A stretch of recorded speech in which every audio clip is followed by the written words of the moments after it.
No sooner is the exploit Manifesto of the Communist Party.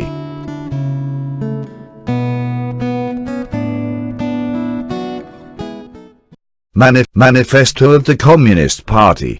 Manifesto of the Communist Party. A spectre is haunting Europe.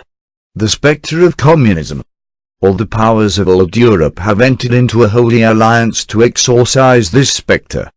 Pope and Tsar, Metternich and Guizot, French radicals and German police spies. Where is the party in opposition that has not been decried as communistic by its opponents in power? Where is the opposition that has not hurled back the branding reproach of communism against the more advanced opposition parties, as well as against its reactionary adversaries? Two things result from this fact. 1. Communism is already acknowledged by all European powers to be itself a power. 2. It is high time that communists should openly, in the face of the whole world, publish their views, their aims, their tendencies, and meet this nursery tale of the spectre of communism with a manifesto of the party itself. To this end, communists of various nationalities have assembled in London and sketched the following manifesto, to be published in the English, French, German, Italian, Flemish and Danish languages. Chapter 1. Bourgeois and Proletarians. The history of all hitherto existing society is the history of class struggles.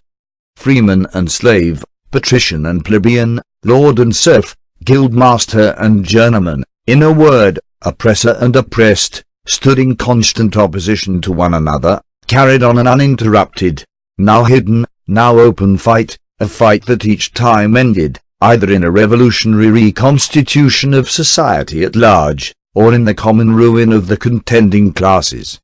In the earlier epochs of history, we find almost everywhere a complicated arrangement of society into various orders, a manifold gradation of social rank. In ancient Rome we have patricians, knights, plebeians, slaves. In the Middle Ages, feudal lords, vassals, guildmasters, journeymen, apprentices, serfs. In almost all of these classes, again, subordinate gradations. The modern bourgeois society that has sprouted from the ruins of feudal society has not done away with class antagonisms. It has but established new classes, new conditions of oppression, new forms of struggle in place of the old ones. Our epoch, the epoch of the bourgeoisie, possesses, however, this distinct feature: it has simplified class antagonisms. Society as a whole is more and more splitting up into two great hostile camps, into two great classes directly facing each other: bourgeoisie and proletariat. From the serfs of the Middle Ages sprang the chartered burghers of the earliest towns. From these burgesses the first elements of the bourgeoisie were developed. The discovery of America, the rounding of the Cape, opened up fresh ground for the rising bourgeoisie. The East Indian and Chinese markets, the colonization of America, trade with the colonies, the increase in the means of exchange and in commodities generally, gave to commerce, to navigation, to industry, an impulse never before known, and thereby, to the revolutionary element in the tottering feudal society, a rapid development. The feudal system of industry, in which industrial production was monopolized by closed guilds, now no longer sufficed for the growing wants of the new markets. The manufacturing system took its place. The guildmasters were pushed on one side by the manufacturing middle class. Division of labor between the different corporate guilds vanished in the face of division of labor in each single workshop. Meantime the markets kept ever growing, the demand ever rising. Even manufacture no longer sufficed. Thereupon, steam and machinery revolutionized industrial production. The place of manufacture was taken by the giant, modern industry. The place of the industrial middle class by industrial millionaires, the leaders of the whole industrial armies, the modern bourgeois. Modern industry has established the world market, for which the discovery of America paved the way. This market has given an immense development to commerce, to navigation, to communication by land. This development has, in its turn, reacted on the extension of industry. And in proportion as industry, commerce, navigation, railways extended, in the same proportion the bourgeoisie developed, increased its capital, and pushed into the background every class handed down from the Middle Ages. We see, therefore, how the modern bourgeoisie is itself the product of a long course of development, of a series of revolutions in the modes of production and of exchange. Each step in the development of the bourgeoisie was accompanied by a corresponding political advance of that class. An oppressed class under the sway of the feudal nobility, an armed and self-governing association in the medieval commune. Here independent urban republic as in Italy and Germany. Their taxable third estate of the monarchy as in France. Afterwards, in the period of manufacturing proper, serving either the semi-feudal or the absolute monarchy as a counterpoise against the nobility, and, in fact, cornerstone of the great monarchies in general, the bourgeoisie has at last, since the establishment of modern industry and of the world market, conquered for itself, in the modern representative state, exclusive political sway. The executive of the modern state is but a committee for managing the common affairs of the whole bourgeoisie. The bourgeoisie, historically, has played a most revolutionary part. The bourgeoisie, wherever it has got the upper hand, has put an end to all feudal, patriarchal, idyllic relations. It has pitilessly torn asunder the motley feudal ties that bound man to his natural superiors, and has left remaining no other nexus between man and man than naked self-interest, than callous cash payment. It has drowned the most heavenly ecstasies of religious fervor, of chivalrous enthusiasm, of Philistine sentimentalism, in the icy water of egotistical calculation. It has resolved personal worth into exchange value, and in place of the numberless indefeasible chartered freedoms, has set up that single, unconscionable freedom. Free trade. In one word, for exploitation, veiled by religious and political illusions, it has substituted naked, shameless, direct, brutal exploitation. The bourgeoisie has stripped of its halo every occupation hitherto honored and looked up to with reverent awe. It has converted the physician, the lawyer, the priest, the poet, the man of science, into its paid wage laborers. The bourgeoisie has torn away from the family its sentimental veil, and has reduced the family relation to a mere money relation. The bourgeoisie has disclosed how it came to pass that the brutal display of vigor in the Middle Ages, which reactionaries so much admire, found its fitting complement in the most slothful indolence. It has been the first to show what man's activity can bring about. It has accomplished wonders far surpassing Egyptian pyramids, Roman aqueducts, and Gothic cathedrals. It has conducted expeditions that put in the shade all former exoduses of nations and crusades. The bourgeoisie cannot exist without constantly revolutionizing the instruments of production, and thereby the relations of production, and with them the whole relations of society. Conservation of the old modes of production in unaltered form was, on the contrary, the first condition of existence for all earlier industrial classes. Constant revolutionizing of production, uninterrupted disturbance of all social conditions, everlasting uncertainty and agitation distinguish the bourgeois epoch from all earlier ones. All fixed, fast-frozen relations, with their train of ancient and venerable prejudices and opinions, are swept away. All new-formed ones become antiquated before they can ossify. All that is solid melts into air, all that is holy is profaned, and man is at last compelled to face with sober senses his real conditions of life, and his relations with his kind. The need of a constantly expanding market for its products chases the bourgeoisie over the entire surface of the globe. It must nestle everywhere, settle everywhere, establish connections everywhere. The bourgeoisie has through its exploitation of the world market given a cosmopolitan character to production and consumption in every country. To the great chagrin of reactionists, It has drawn from under the feet of industry the national ground on which it stood. All old established national industries have been destroyed or are daily being destroyed. They are dislodged by new industries, whose introduction becomes a life and death question for all civilized nations, by industries that no longer work up indigenous raw material, but raw material drawn from the remotest zones.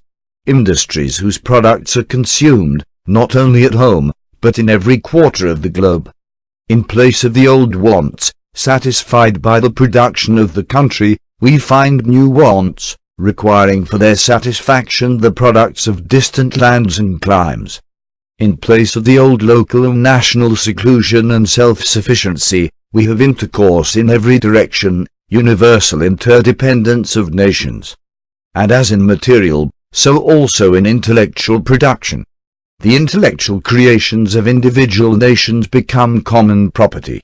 National one-sidedness and narrow-mindedness become more and more impossible, and from the numerous national and local literatures, there arises a world literature.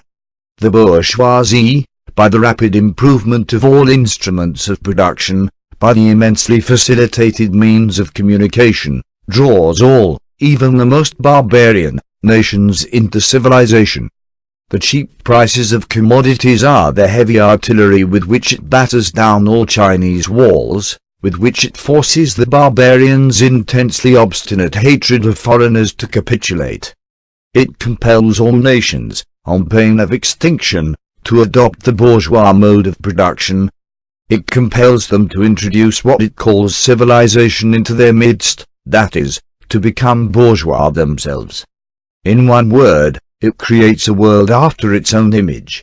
The bourgeoisie has subjected the country to the rule of the towns. It has created enormous cities, has greatly increased the urban population as compared with the rural, and has thus rescued a considerable part of the population from the idiocy of rural life. Just as it has made the country dependent on the towns, so it has made barbarian and semi-barbarian countries dependent on the civilized ones, nations of peasants on nations of bourgeois, the East on the West. The bourgeoisie keeps more and more doing away with the scattered state of the population, of the means of production, and of property. It has agglomerated population, centralized the means of production, and has concentrated property in a few hands. The necessary consequence of this was political centralization. Independent, or but loosely connected provinces, with separate interests, laws, governments, and systems of taxation, became lumped together into one nation, with one government, one code of laws, one national class interest, one frontier, and one customs tariff. The bourgeoisie, during its rule of scarce 100 years, has created more massive and more colossal productive forces than have all preceding generations together. Subjection of nature's forces to man, machinery, application of chemistry to industry and agriculture, steam navigation, railways, electric telegraphs, clearing of whole continents for cultivation, canalization of rivers, whole populations conjured out of the ground. What earlier century had even a presentiment that such productive forces slumbered in the lap of social labor? We see then the means of production and of exchange, on whose foundation the bourgeoisie built itself up, were generated in feudal society. At a certain stage in the development of these means of production and of exchange, the conditions under which feudal society produced and exchanged, the feudal organization of agriculture and manufacturing industry, in one word, the feudal relations of property became no longer compatible with the already developed productive forces. They became so many fetters. They had to be burst asunder. They were burst asunder. Into their place stepped free competition, accompanied by a social and political constitution adapted in it, and the economic and political sway of the bourgeois class. A similar movement is going on before our own eyes. Modern bourgeois society, with its relations of production, of exchange and of property, a society that has conjured up such gigantic means of production and of exchange, is like the sorcerer who is no longer able to control the powers of the netherworld whom he has called up by his spells. For many a decade past, the history of industry and commerce is but the history of the revolt of modern productive forces against modern conditions of production, against the property relations that are the conditions for the existence of the bourgeois and of its rule. It is enough to mention the commercial crises that by their periodical return put the existence of the entire bourgeois society on its trial, each time more threateningly. In these crises, a great part not only of the existing products, but also of the previously created productive forces, are periodically destroyed. In these crises, there breaks out an epidemic that, in all earlier epochs, would have seemed an absurdity, the epidemic of overproduction. Society suddenly finds itself put back into a state of momentary barbarism. It appears as if a famine, a universal war of devastation, had cut off the supply of every means of subsistence. Industry and commerce seem to be destroyed. And why? Because there is too much civilization, too much means of subsistence, too much industry, too much commerce. The productive forces at the disposal of society no longer tend to further the development of the conditions of bourgeois property. On the contrary, they have become too powerful for these conditions, by which they are fettered, and so soon as they overcome these fetters, they bring disorder into the whole of bourgeois society, endanger the existence of bourgeois property. The conditions of bourgeois society are too narrow to comprise the wealth created by them. And how does the bourgeoisie get over these crises? On the one hand, by enforced destruction of a mass of productive forces, on the other, by the conquest of new markets, and by the more thorough exploitation of the old ones. That is to say, by paving the way for more extensive and more destructive crises, and by diminishing the means whereby crises are prevented. The weapons with which the bourgeoisie felled feudalism to the ground are now turned against the bourgeoisie itself. But not only has the bourgeoisie forged the weapons that bring death to itself, it has also called into existence the men who are to wield those weapons. The modern working class. The proletarians. In proportion as the bourgeoisie, that is, capital, is developed, in the same proportion is the proletariat, the modern working class, developed. A class of laborers, who live only so long as they find work, and who find work only so long as their labor increases capital. These laborers, who must sell themselves piecemeal, are a commodity, like every other article of commerce, and are consequently exposed to all the vicissitudes of competition, to all the fluctuations of the market. Owing to the extensive use of machinery, and to the division of labor, the work of the proletarians has lost all individual character, and, consequently, all charm for the workman. He becomes an appendage of the machine, and it is only the most simple, most monotonous, and most easily acquired knack that is required of him. Hence, the cost of production of a workman is restricted, almost entirely, to the means of subsistence that he requires for maintenance, and for the propagation of his race. But the price of a commodity, and therefore also of labor, is equal to its cost of production. In proportion, therefore, as the repulsiveness of the work increases, the wage decreases. Nay more, in proportion as the use of machinery and division of labor increases, in the same proportion the burden of toil also increases, whether by prolongation of the working hours, by the increase of the work exacted in a given time, or by increased speed of machinery, etc. Modern industry has converted the little workshop of the patriarchal master into the great factory of the industrial capitalist. Masses of laborers, crowded into the factory, are organized like soldiers. As privates of the industrial army they are placed under the command of a perfect hierarchy of officers and sergeants. Not only are they slaves of the bourgeois class, and of the bourgeois state, they are daily and hourly enslaved by the machine, by the overlooker, and, above all, by the individual bourgeois manufacturer himself. The more openly this despotism proclaims gain to be its end and aim, the more petty, the more hateful and the more embittering it is. The less the skill and exertion of strength implied in manual labor, in other words, the more modern industry becomes developed, the more is the labor of men superseded by that of women. Differences of age and sex have no longer any distinctive social validity for the working class. All our instruments of labor, more or less expensive to use, according to their age and sex. No sooner is the exploitation of the laborer by the manufacturer, so far, at an end, that he receives his wages in cash, than he is set upon by the other portions of the bourgeoisie, the landlord, the shopkeeper, the pawnbroker, etc.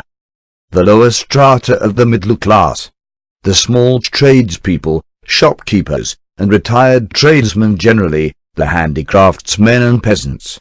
All these sink gradually into the proletariat, partly because their diminutive capital does not suffice for the scale on which modern industry is carried on, and is swamped in the competition with the large capitalists, partly because their specialized skill is rendered worthless by new methods of production.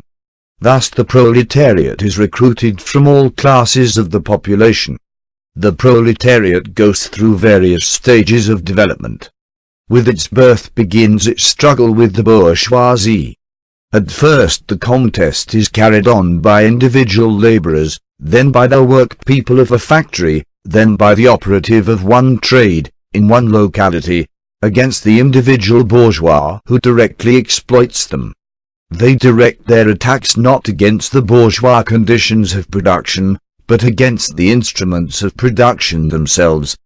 They destroy imported wares that compete with their labor, they smash to pieces machinery, they set factories ablaze, they seek to restore by force the vanished status of the workmen of the Middle Ages.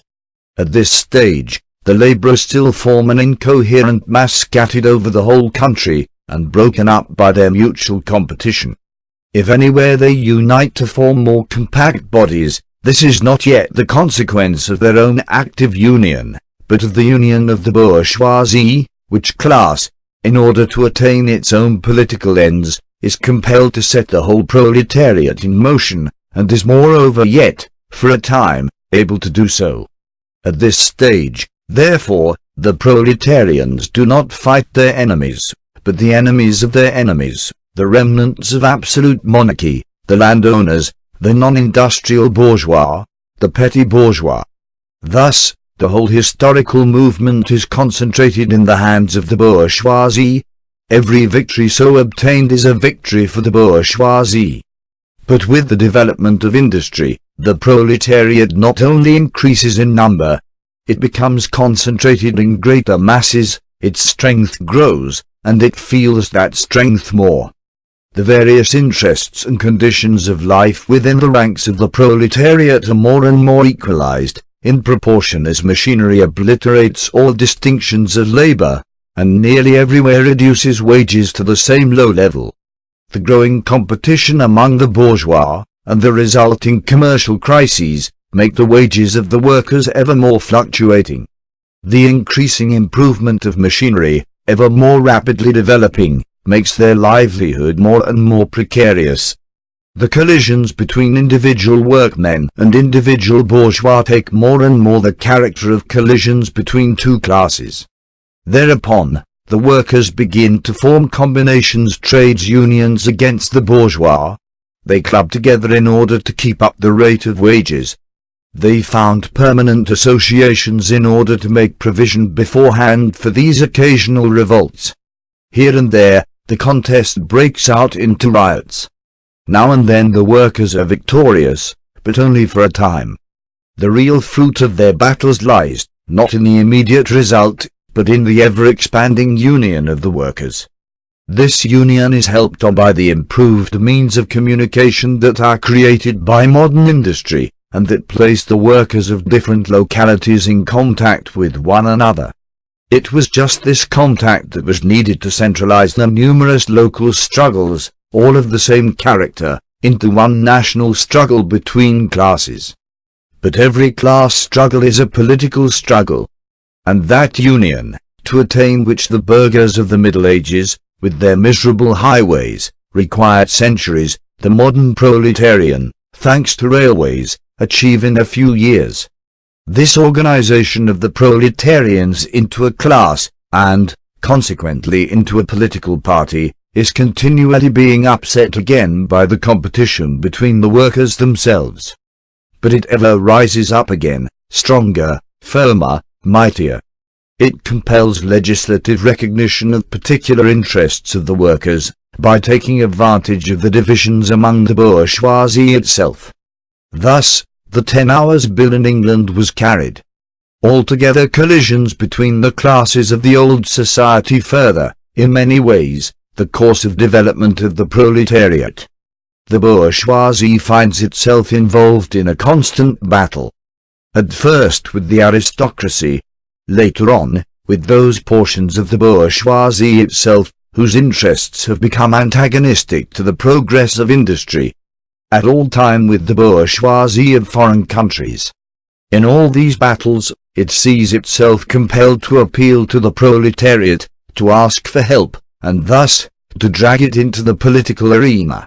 The bourgeoisie itself, therefore, supplies the proletariat with its own elements of political and general education. In other words, it furnishes the proletariat with weapons for fighting the bourgeoisie. Further, as we have already seen, entire sections of the ruling class are, by the advance of industry, precipitated into the proletariat, or are at least threatened in their conditions of existence. These also supply the proletariat with fresh elements of enlightenment and progress. Finally, in times when the class struggle nears the decisive hour, the progress of dissolution going on within the ruling class, in fact within the whole range of old society, assumes such a violent, glaring character, that a small section of the ruling class cuts itself adrift, and joins the revolutionary class, the class that holds the future in its hands. Just as, therefore, at an earlier period, a section of the nobility went over to the bourgeoisie, so now a portion of the bourgeoisie goes over to the proletariat, and in particular, a portion of the bourgeois ideologists, who have raised themselves to the level of comprehending theoretically the historical movement as a whole. Of all the classes that stand face to face with the bourgeoisie today, the proletariat alone is a really revolutionary class. The other classes decay and finally disappear in the face of modern industry. The proletariat is its special and essential product. The lower middle class, the small manufacturer, the shopkeeper, the artisan, the peasant, all these fight against the bourgeoisie, to save from extinction their existence as fractions of the middle class. They are therefore not revolutionary, but conservative. Nay more, they are reactionary, for they try to roll back the wheel of history. If by chance, they are revolutionary, they are only so in view of their impending transfer into the proletariat. They thus defend not their present, but their future interests. They desert their own standpoint to place themselves at that of the proletariat. The dangerous class, lumpenproletariat, the social scum, that passively rotting mass thrown off by the lowest layers of the old society, may, here and there, be swept into the movement by a proletarian revolution. Its conditions of life, however, prepare it far more for the part of a bribed tool of reactionary intrigue. In the condition of the proletariat, those of old society at large are already virtually swamped. The proletarian is without property. His relation to his wife and children has no longer anything in common with the bourgeois family relations. Modern industry labor, modern subjection to capital, the same in England as in France, in America as in Germany, has stripped him of every trace of national character. Law, and morality, religion, are to him so many bourgeois prejudices, behind which lurk in ambush just as many bourgeois interests.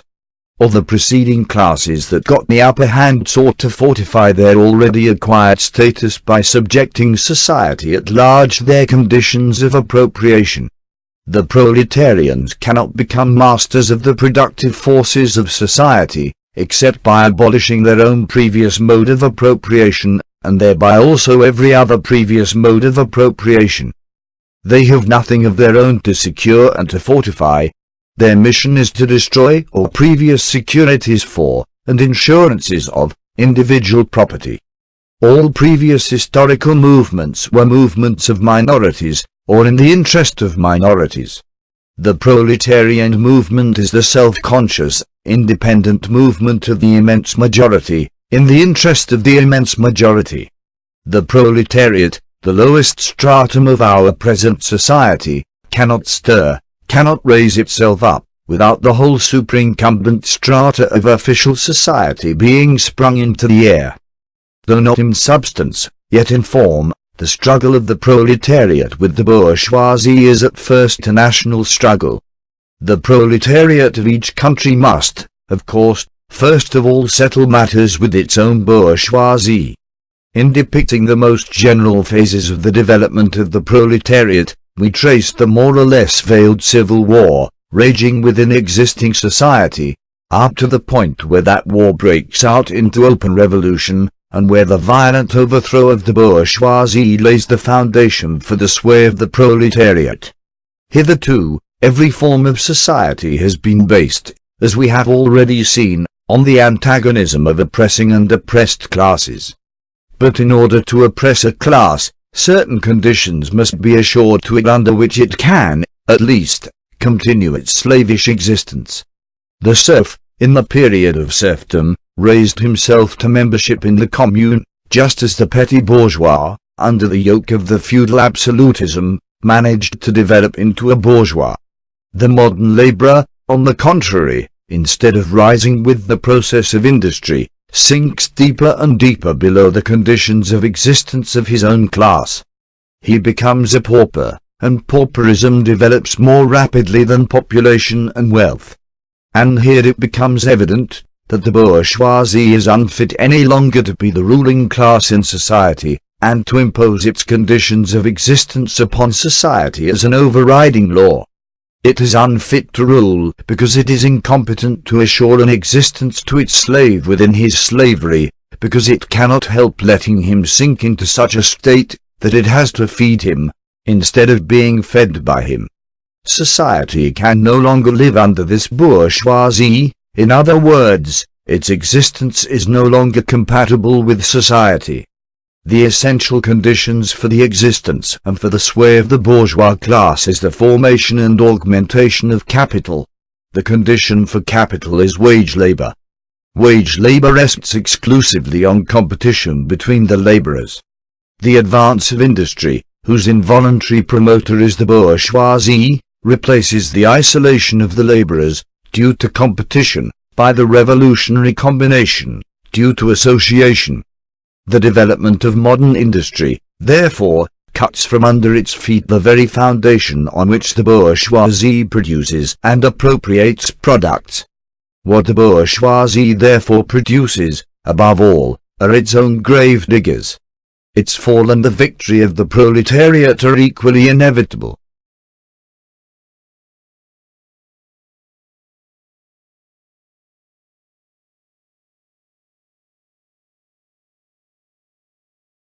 Proletarians and Communists. In what relation do the Communists stand to the proletarians as a whole? The Communists do not form a separate party opposed to the other working class parties.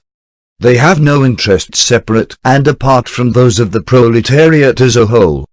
They do not set up any sectarian principles of their own, by which to shape and mold the proletarian movement. The Communists are distinguished from the other working class parties by this only. 1. In the national struggles of the proletarians of the different countries, they point out and bring to the front the common interests of the entire proletariat, independently of all nationality. 2. In the various stages of development which the struggle of the working class against the bourgeoisie has to pass through, they always and everywhere represent the interests of the movement as a whole. The Communists, therefore, are on the one hand, practically, the most advanced and resolute section of the working class parties of every country, that section which pushes forward all others. On the other hand, theoretically, they have over the great mass of the proletariat the advantage of clearly understanding the line of march, the conditions, and the ultimate general results of the proletarian movement. The immediate aim of the communists is the same as that of all other proletarian parties. Formation of the proletariat into a class, overthrow of the bourgeois supremacy, conquest of political power by the proletariat. The theoretical conclusions of the communists are in no way based on ideas or principles that have been invented, or discovered, by this or that would-be universal reformer. They merely express, in general terms, actual relations springing from an existing class struggle, from a historical movement going on under our very eyes. The abolition of existing property relations is not at all a distinctive feature of communism. All property relations in the past have continually been subject to historical change consequent upon the change in historical conditions. The French Revolution, for example, abolished feudal property in favor of bourgeois property. The distinguishing feature of communism is not the abolition of property generally, but the abolition of bourgeois property. But modern bourgeois private property is the final and most complete expression of the system of producing and appropriating products, that is based on class antagonisms, on the exploitation of the many by the few. In this sense, the theory of the communists may be summed up in the single sentence: abolition of private property. We communists have been reproached with the desire of abolishing the right of personally acquiring property as the fruit of a man's own labor, which property is alleged to be the groundwork of all personal freedom, activity and independence. Hard-won, self-acquired, self-earned property. Do you mean the property of petty artisan and of the small peasant, a form of property that preceded the bourgeois form? There is no need to abolish that. The development of industry has to a great extent already destroyed it, and is still destroying it daily. Or do you mean the modern bourgeois private property? But does wage labor create any property for the laborer? Not a bit. It creates capital, that is, that kind of property which exploits wage labor, and which cannot increase except upon condition of begetting a new supply of wage labor for fresh exploitation. Property, in its present form, is based on the antagonism of capital and wage labor. Let us examine both sides of this antagonism. To be a capitalist is to have not only a purely personal, but a social status in production. Capital is a collective product, and only by the united action of many members, nay, in the last resort, only by the united action of all members of society, can it be set in motion. Capital is therefore not only personal, it is a social power. When, therefore, capital is converted into common property, into the property of all members of society, personal property is not thereby transformed into social property. It is only the social character of the property that is changed. It loses its class character. Let us now take wage labor. The average price of wage labor is the minimum wage, that is, the quantum of the means of subsistence which is absolutely requisite to keep the laborer in bare existence as a laborer. What, therefore, the wage laborer appropriates by means of his labor, merely suffices to prolong and reproduce a bare existence. We by no means intend to abolish this personal appropriation of the products of labor, an appropriation that is made for the maintenance and reproduction of human life, and that leaves no surplus wherewith to command the labor of others. All that we want to do away with is the miserable character of this appropriation, under which the laborer lives merely to increase capital, and is allowed to live only in so far as the interest of the ruling class requires it. In bourgeois society, living labor is but a means to increase accumulated labor. In communist society, accumulated labor is but a means to widen, to enrich, to promote the existence of the laborer. In bourgeois society, therefore, the past dominates the present. In communist society, the present dominates the past. In bourgeois society, capital is independent and has individuality, while the living person is dependent and has no individuality. And the abolition of this state of things is called by the bourgeois, abolition of individuality and freedom. And rightly so. The abolition of bourgeois individuality, bourgeois independence, and bourgeois freedom is undoubtedly aimed at. By freedom is meant, under the present bourgeois conditions of production, free trade, free selling and buying.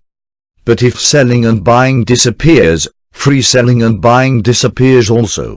This talk about free selling and buying, and all the other brave words of our bourgeois about freedom in general, have a meaning, if any, only in contrast with restricted selling and buying, with the fettered traders of the Middle Ages, but have no meaning when opposed to the communistic abolition of buying and selling, of the bourgeois conditions of production, and of the bourgeoisie itself. You are horrified at our intending to do away with private property. But in your existing society, private property is already done away with for 9/10 of the population. Its existence for the few is solely due to its non-existence in the hands of those 9/10. You reproach us, therefore, with intending to do away with a form of property, the necessary condition for whose existence is the non-existence of any property for the immense majority of society. In one word, you reproach us with intending to do away with your property. Precisely so. That is just what we intend.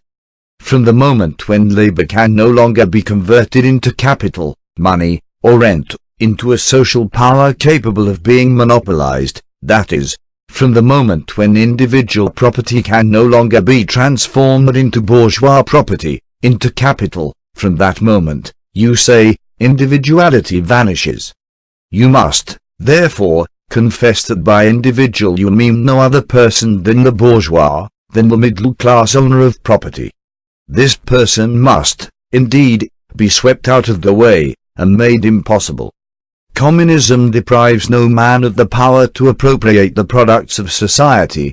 All that it does is to deprive him of the power to subjugate the labor of others by means of such appropriations. It has been objected that upon the abolition of private property, all work will cease, and universal laziness will overtake us. According to this, bourgeois society ought long ago to have gone to the dogs through sheer idleness, for those of its members who work, acquire nothing, and those who acquire anything do not work. The whole of this objection is but another expression of the tautology that there can no longer be any wage labor when there is no longer any capital. All objections urged against the communistic mode of producing and appropriating material products have, in the same way, been urged against the communistic mode of producing and appropriating intellectual products. Just as, to the bourgeois, the disappearance of class property is the disappearance of production itself, so the disappearance of class culture is to him identical with the disappearance of all culture. That culture, the loss of which he laments, is, for the enormous majority, a mere training to act as a machine. But don't wrangle with us so long as you apply, to our intended abolition of bourgeois property, the standard of your bourgeois notions of freedom, culture, law, see. Your very ideas are but the outgrowth of the conditions of your bourgeois production and bourgeois property, just as your jurisprudence is but the will of your class made into a law for all, a will whose essential character and direction are determined by the economical conditions of existence of your class.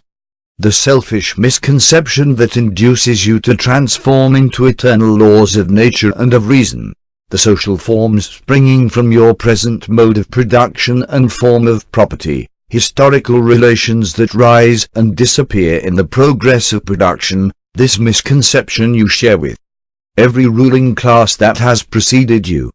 What you see clearly in the case of ancient property, what you admit in the case of feudal property, you are of course forbidden to admit in the case of your own bourgeois form of property. Abolition of the family. Even the most radical flare up at this infamous proposal of the communists. On what foundation is the present family, the bourgeois family, based? On capital, on private gain. In its completely developed form, this family exists only among the bourgeoisie. But this state of things finds its complement in the practical absence of the family among the proletarians, and in public prostitution. The bourgeois family will vanish as a matter of course when its complement vanishes, and both will vanish with the vanishing of capital. Do you charge us with wanting to stop the exploitation of children by their parents? To this crime we plead guilty. But, you say, we destroy the most hallowed of relations, when we replace home education by social. And your education? Is not that also social, and determined by the social conditions under which you educate, by the intervention direct or indirect, of society, by means of schools? See. The communists have not invented the intervention of society in education. They do but seek to alter the character of that intervention, and to rescue education from the influence of the ruling class.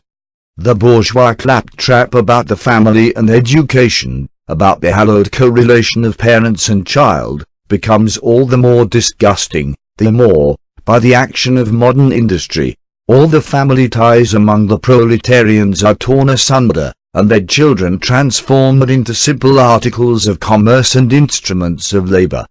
But you communists would introduce community of women, screams the bourgeoisie in chorus. The bourgeois sees his wife a mere instrument of production. He hears that the instruments of production are to be exploited in common, and, naturally, can come to no other conclusion that the lot of being common to all will likewise fall to the women. He has not even a suspicion that the real point aimed at is to do away with the status of women as mere instruments of production. For the rest, nothing is more ridiculous than the virtuous indignation of our bourgeois at the community of women which, they pretend, is to be openly and officially established by the communists. The communists have no need to introduce community of women. It has existed almost from time immemorial.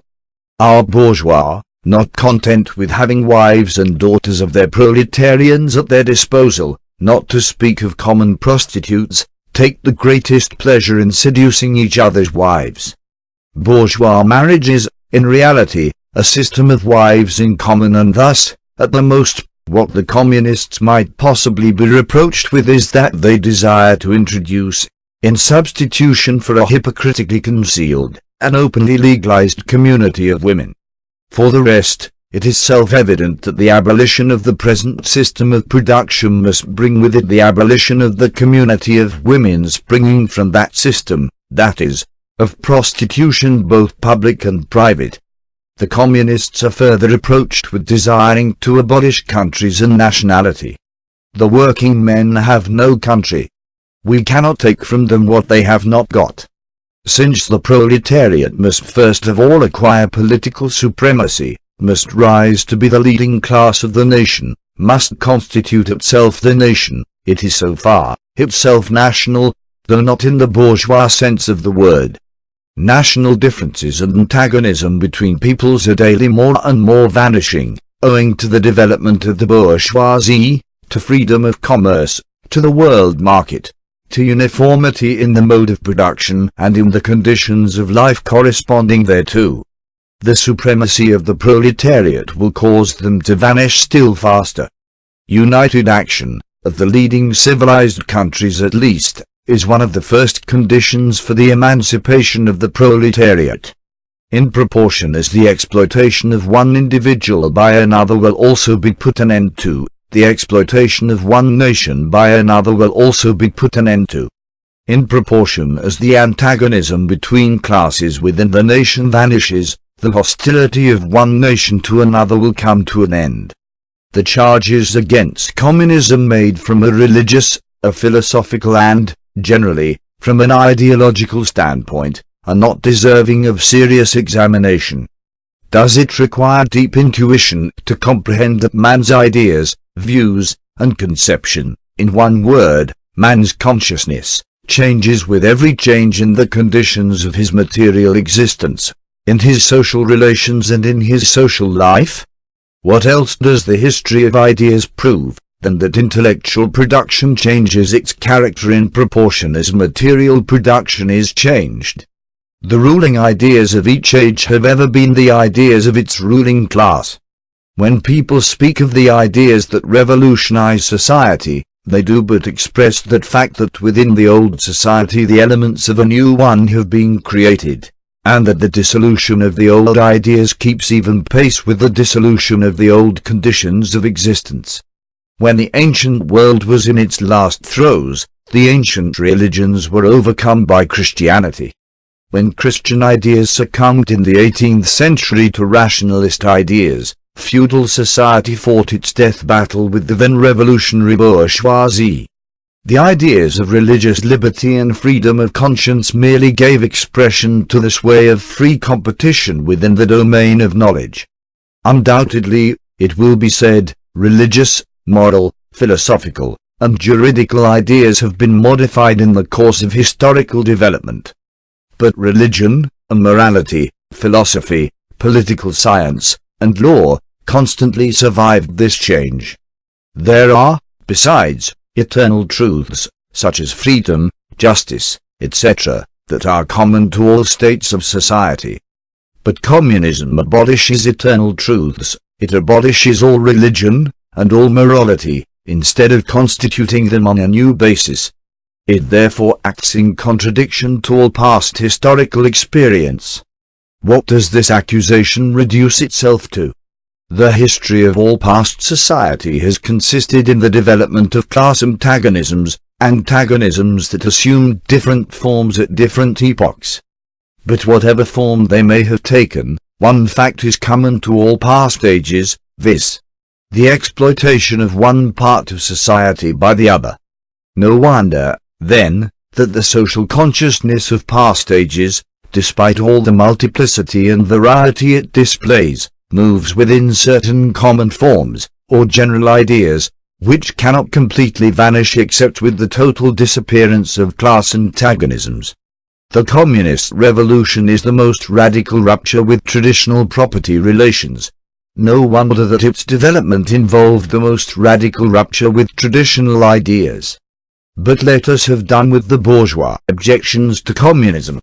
We have seen above that the first step in the revolution by the working class is to raise the proletariat to the position of ruling class to win the battle of democracy. The proletariat will use its political supremacy to wrest, by degree, all capital from the bourgeoisie, to centralize all instruments of production in the hands of the state, that is, of the proletariat organized as the ruling class, and to increase the total productive forces as rapidly as possible.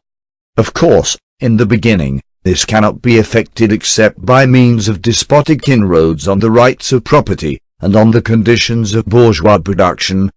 By means of measures, therefore, which appear economically insufficient and untenable, but which, in the course of the movement, outstrip themselves, necessitate further inroads upon the old social order, and are unavoidable as a means of entirely revolutionizing the mode of production.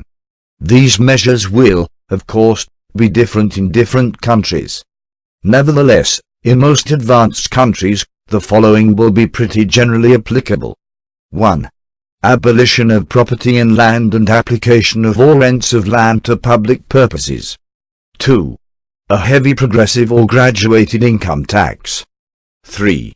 Abolition of all rights of inheritance. 4. Confiscation of the property of all emigrants and rebels.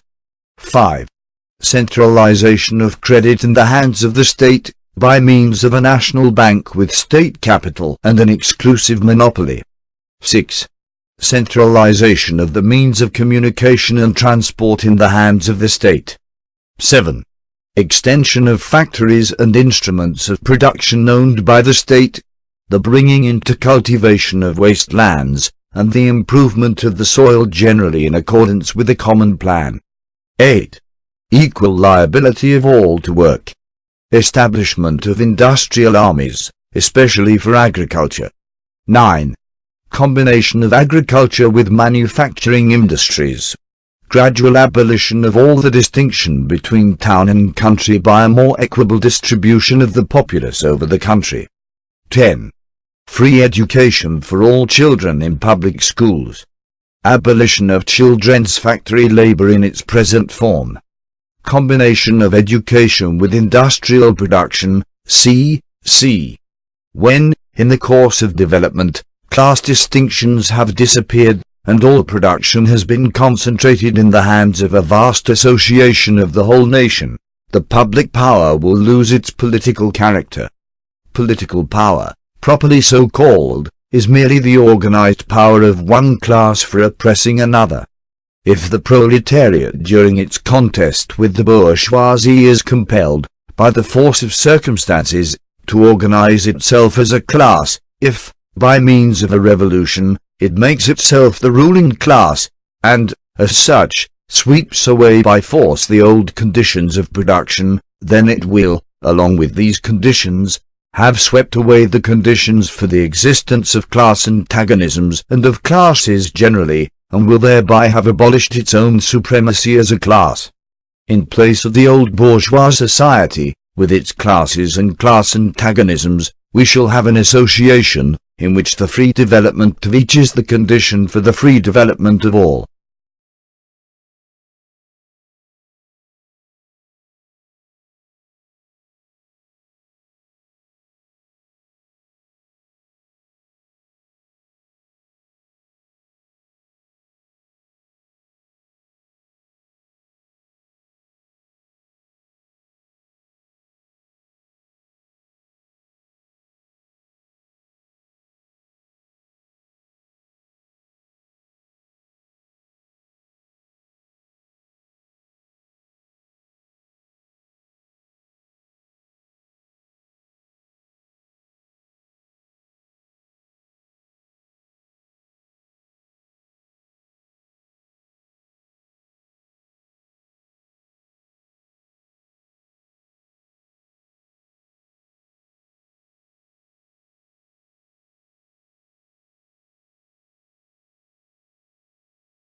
Chapter 3.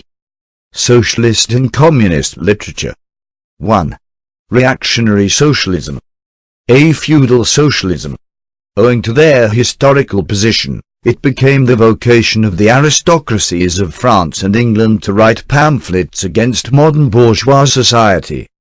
In the French Revolution of July 1830, and in the English Reform agitation, these aristocracies again succumbed to the hateful upstart. Thenceforth, a serious political struggle was altogether out of the question. A literary battle alone remained possible. But even in the domain of literature the old cries of the Restoration period had become impossible. 1. In order to arouse sympathy, the aristocracy was obliged to lose sight, apparently, of its own interests, and to formulate their indictment against the bourgeoisie in the interest of the exploited working class alone. Thus, the aristocracy took their revenge by singing lampoons on their new masters and whispering in his ears sinister prophecies of coming catastrophe. In this way arose feudal socialism, half lamentation, half lampoon, half an echo of the past, half menace of the future. At times, by its bitter, witty and incisive criticism, striking the bourgeoisie to the very heart's core, but always ludicrous in its effect, through total incapacity to comprehend the march of modern history. The aristocracy, in order to rally the people to them, waved the proletarian arms bag in front for a banner. But the people, so often as it joined them, saw on their hindquarters the old feudal coats of arms, and deserted with loud and irreverent laughter. One section of the French Legitimists and Young England exhibited this spectacle. In pointing out that their mode of exploitation was different to that of the bourgeoisie, the feudalists forget that they exploited under circumstances and conditions that were quite different and that are now antiquated. In showing that, under their rule, the modern proletariat never existed, they forget that the modern bourgeoisie is the necessary offspring of their own form of society.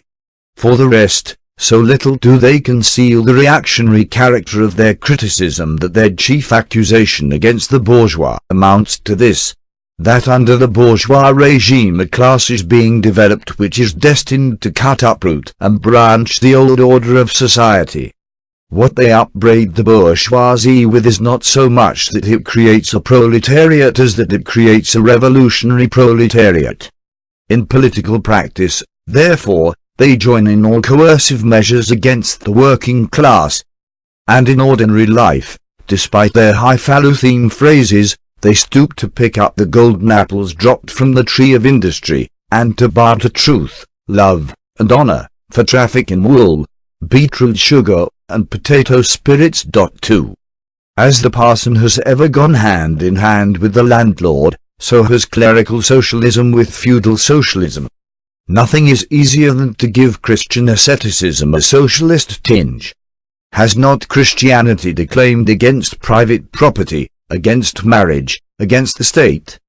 Has it not preached in the place of these, charity and poverty, celibacy and mortification of the flesh, monastic life and mother church? Christian socialism is but the holy water with which the priest consecrates the heart-burnings of the aristocrat. Be petty bourgeois socialism. The feudal aristocracy was not the only class that was ruined by the bourgeoisie, not the only class whose conditions of existence pined and perished in the atmosphere of modern bourgeois society. The medieval burgesses and the small peasant proprietors were the precursors of the modern bourgeoisie. In those countries which are but little developed, industrially and commercially, these two classes still vegetate side by side with the rising bourgeoisie. In countries where modern civilization has become fully developed, a new class of petty bourgeois has been formed, fluctuating between proletariat and bourgeoisie, and ever renewing itself as a supplementary part of bourgeois society. The individual members of this class, however, are being constantly hurled down into the proletariat by the action of competition, and, as modern industry develops, they even see the moment approaching when they will completely disappear as an independent section of modern society, to be replaced in manufactures, agriculture and commerce, by overlookers, bailiffs and shopmen. In countries like France, where the peasants constitute far more than half of the population, it was natural that writers who sided with the proletariat against the bourgeoisie should use, in their criticism of the bourgeois regime, the standard of the peasant and petty bourgeois, and from the standpoint of these intermediate classes, should take up the cudgels for the working class. Thus arose petty bourgeois socialism. Sismondi was the head of this school, not only in France but also in England. This school of socialism dissected with great acuteness the contradictions in the conditions of modern production. It laid bare the hypocritical apologies of economists. It proved, incontrovertibly, the disastrous effects of machinery and division of labor, the concentration of capital and land in a few hands, overproduction and crises. It pointed out the inevitable ruin of the petty bourgeois and peasant, the misery of the proletariat, the anarchy in production, the crying inequalities in the distribution of wealth, the industrial war of extermination between nations, the dissolution of old moral bonds, of the old family relations, of the old nationalities. In its positive aims, however, this form of socialism aspires either to restoring the old means of production and of exchange, and with them the old property relations, and the old society, or to cramping the modern means of production and of exchange within the framework of the old property relations that have been, and were bound to be, exploded by those means. In either case, it is both reactionary and utopian. Its last words are corporate guilds for manufacture, patriarchal relations in agriculture. Ultimately, when stubborn historical facts had dispersed all intoxicating effects of self-deception, this form of socialism ended in a miserable fit of the blues.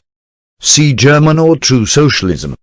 The socialist and communist literature of France, a literature that originated under the pressure of a bourgeoisie in power, and that was the expressions of the struggle against this power, was introduced into Germany at a time when the bourgeoisie, in that country, had just begun its contest with feudal absolutism.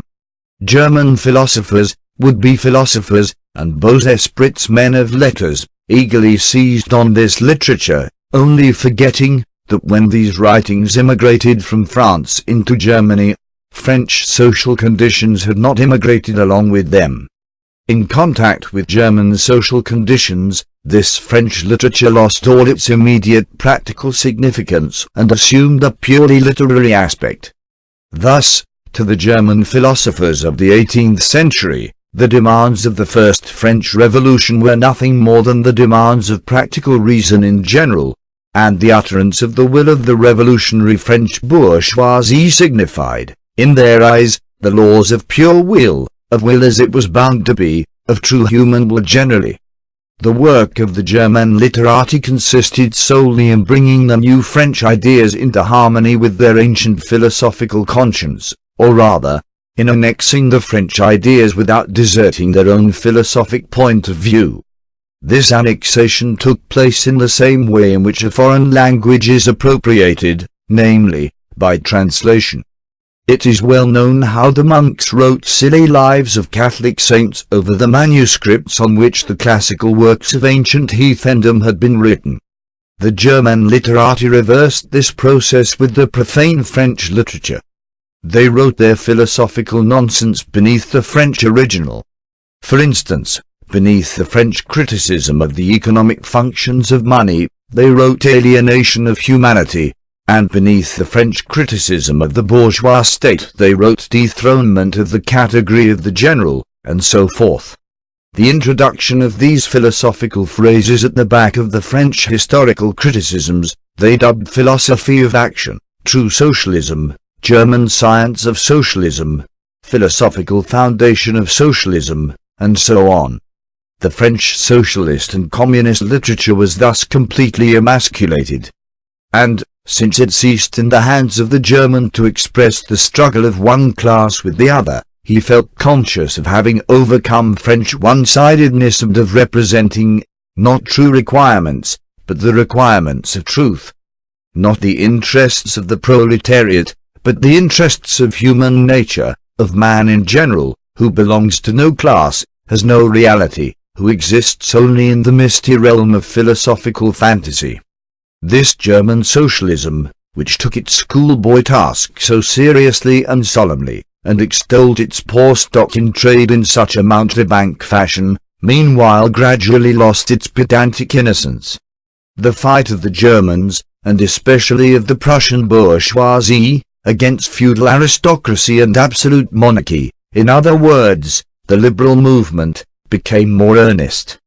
By this, the long-wished-for opportunity was offered to true socialism of confronting the political movement with the socialist demands, of hurling the traditional anathemas against liberalism, against representative government, against bourgeois competition, bourgeois freedom of the press, bourgeois legislation, bourgeois liberty and equality, and of preaching to the masses that they had nothing to gain, and everything to lose, by this bourgeois movement.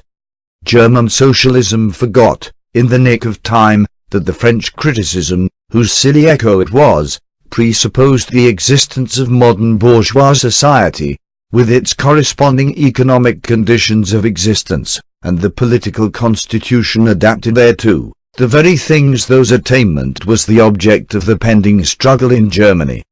To the absolute governments, with their following of parsons, professors, country squires, and officials, it served as a welcome scarecrow against the threatening bourgeoisie. It was a sweet finish, after the bitter pills of flogging and bullets, with which these same governments, just at that time, dosed the German working class risings. While this true socialism thus served the government as a weapon for fighting the German bourgeoisie, it, at the same time, directly represented a reactionary interest, the interest of German Philistines.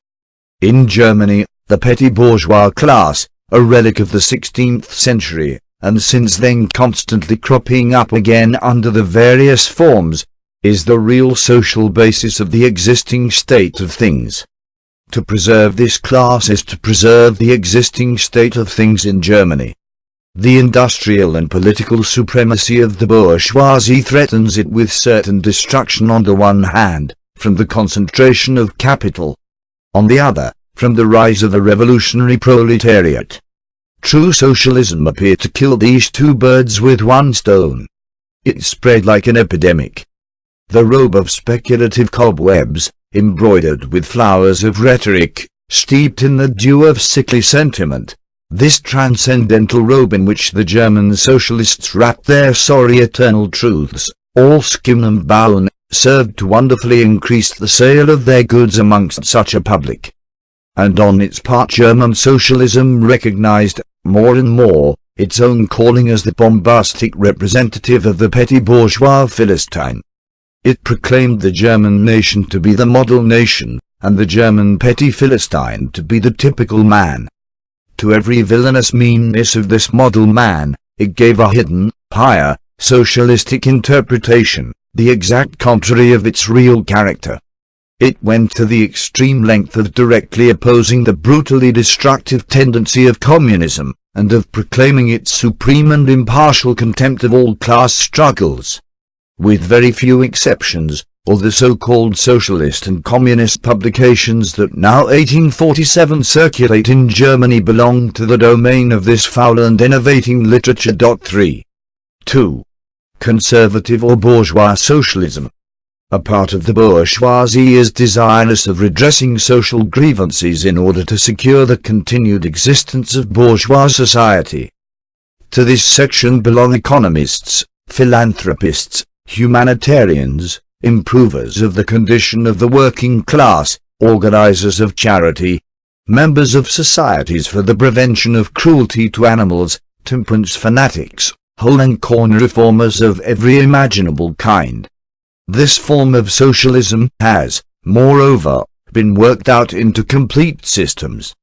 We may cite Proudhon's Philosophie de la Misère as an example of this form. The socialistic bourgeois want all the advantages of modern social conditions without the struggles and dangers necessarily resulting therefrom. They desire the existing state of society, minus its revolutionary and disintegrating elements. They wish for a bourgeoisie without a proletariat. The bourgeoisie naturally conceives the world in which it is supreme to be the best, and bourgeois socialism develops this comfortable conception into various more or less complete systems. In requiring the proletariat to carry out such a system, and thereby to march straightway into the social New Jerusalem, it but requires in reality that the proletariat should remain within the bounds of existing society, but should cast away all its hateful ideas concerning the bourgeoisie. A second, and more practical, but less systematic, form of this socialism sought to depreciate every revolutionary movement in the eyes of the working class by showing that no mere political reform, but only a change in the material conditions of existence, in economical relations, could be of any advantage to them. By changes in the material conditions of existence, this form of socialism, however, by no means understands abolition of the bourgeois relations of production, an abolition that can be effected only by a revolution, but administrative reforms, based on the continued existence of these relations. Reforms, therefore, that in no respect affect the relations between capital and labor, but, at the best, lessen the cost, and simplify the administrative work, of bourgeois government. Bourgeois socialism attains adequate expression when, and only when, it becomes a mere figure of speech. Free trade for the benefit of the working class. protective duties for the benefit of the working class. Prison reform for the benefit of the working class. This is the last word and the only seriously meant word of bourgeois socialism. It is summed up in the phrase "the bourgeois is a bourgeois for the benefit of the working class." 3. Critical utopian socialism and communism. We do not here refer to that literature which, in every great modern revolution, has always given voice to the demands of the proletariat, such as the writings of Babeuf and others. The first direct attempts of the proletariat to attain its own ends, made in times of universal excitement, when feudal society was being overthrown, necessarily failed, owing to the then undeveloped state of the proletariat, as well as to the absence of the economic conditions for its emancipation, conditions that had yet to be produced, and could be produced by the impending bourgeois epoch alone. The revolutionary literature that accompanied these first movements of the proletariat had necessarily a reactionary character. It inculcated universal asceticism and social leveling in its crudest form. The socialist and communist systems, properly so called, those of St. Simon, Fourier, Owen, and others, spring into existence in the early undeveloped period, described above, of the struggle between proletariat and bourgeoisie. See Section 1. Bourgeois and proletarians. The founders of these systems see, indeed, the class antagonisms, as well as the action of the decomposing elements in the prevailing form of society. But the proletariat, as yet in its infancy, offers to them the spectacle of a class without any historical initiative or any independent political movement. Since the development of class antagonism keeps even pace with the development of industry, the economic situation, as they find it, does not as yet offer to them the material conditions for the emancipation of the proletariat. They therefore search after a new social science, after new social laws, that are to create these conditions. Historical action is to yield to their personal inventive action. Historically created conditions of emancipation to fantastic ones, and the gradual, spontaneous class organization of the proletariat to an organization of society especially contrived by these inventors. Future history resolves itself, in their eyes, into the propaganda and the practical carrying out of their social plans. In the formation of their plans, they are conscious of caring chiefly for the interests of the working class, as being the most suffering class.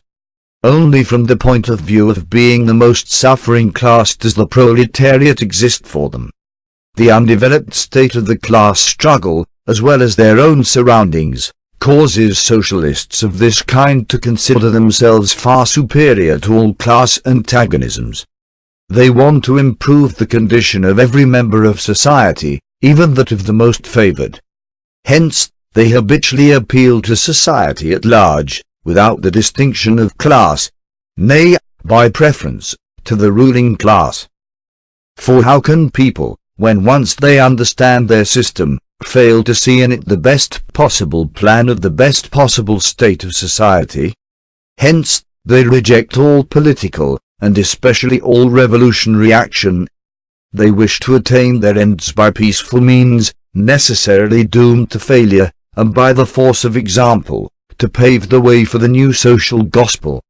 Such fantastic pictures of future society, painted at a time when the proletariat is still in a very undeveloped state and has but a fantastic conception of its own position, correspond with the first instinctive yearnings of that class for a general reconstruction of society.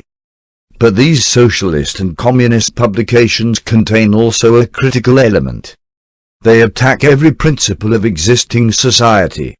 Hence, they are full of the most valuable materials for the enlightenment of the working class.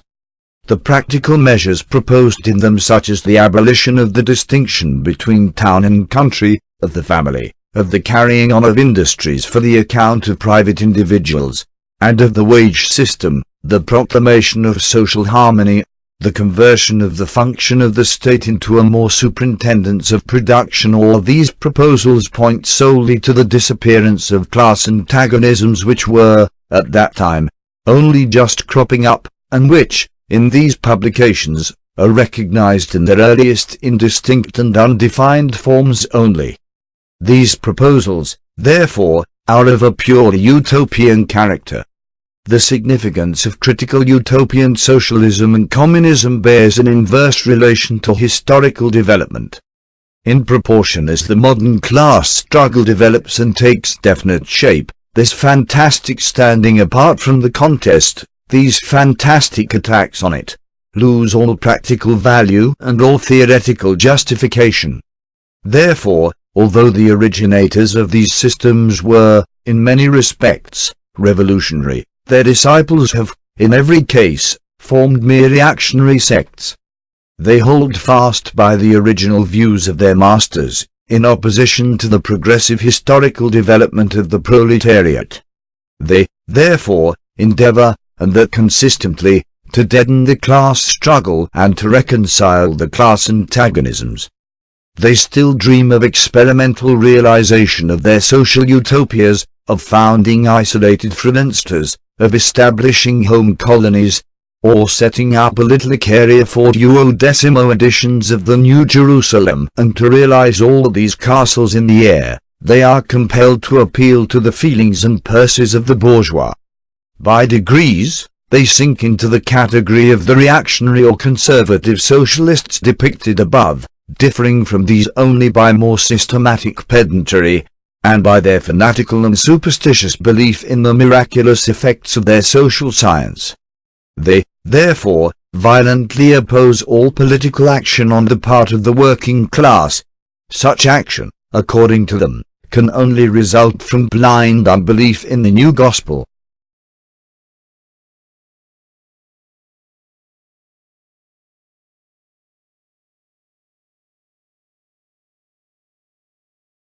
Chapter 4. Position of the Communists in relation to the various existing opposition parties. Section 2 has made clear the relations of the Communists to the existing working class parties, such as the Chartists in England and the Agrarian Reformers in America. The Communists fight for the attainment of the immediate aims, for the enforcement of the momentary interests of the working class. But in the movement of the present, they also represent and take care of the future of that movement. In France, the Communists ally with the Social Democrats one against the conservative and radical bourgeoisie, reserving, however, the right to take up a critical position in regard to phases and illusions traditionally handed down from the Great Revolution. In Switzerland, they support the radicals, without losing sight of the fact that this party consists of antagonistic elements, partly of democratic socialists, in the French sense, partly of radical bourgeois. In Poland, they support the party that insists on an agrarian revolution as the prime condition for national emancipation, that party which fomented the insurrection of Krakow in 1846. In Germany, they fight with the bourgeoisie whenever it acts in a revolutionary way, against the absolute monarchy, the feudal squirearchy, and the petty bourgeoisie. But they never cease, for a single instant, to instill into the working class the clearest possible recognition of the hostile antagonism between bourgeoisie and proletariat, in order that the German workers may straightway use, as so many weapons against the bourgeoisie, the social and political conditions that the bourgeoisie must necessarily introduce along with its supremacy, and in order that, after the fall of the reactionary classes in Germany, the fight against the bourgeoisie itself may immediately begin.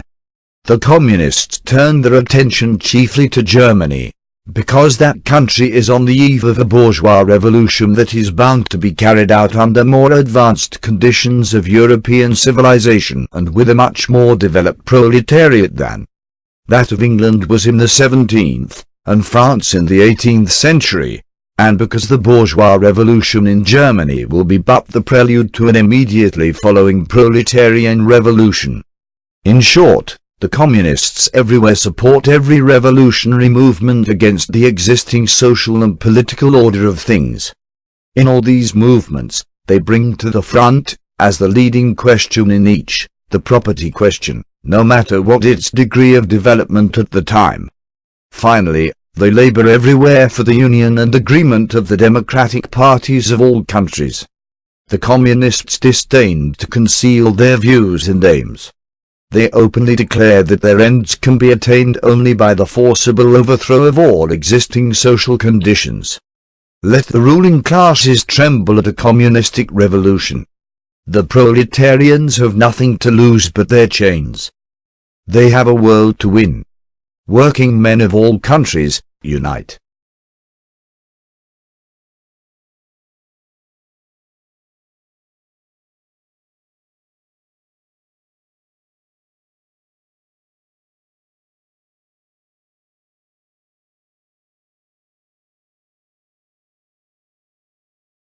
Thanks for watching, comrade.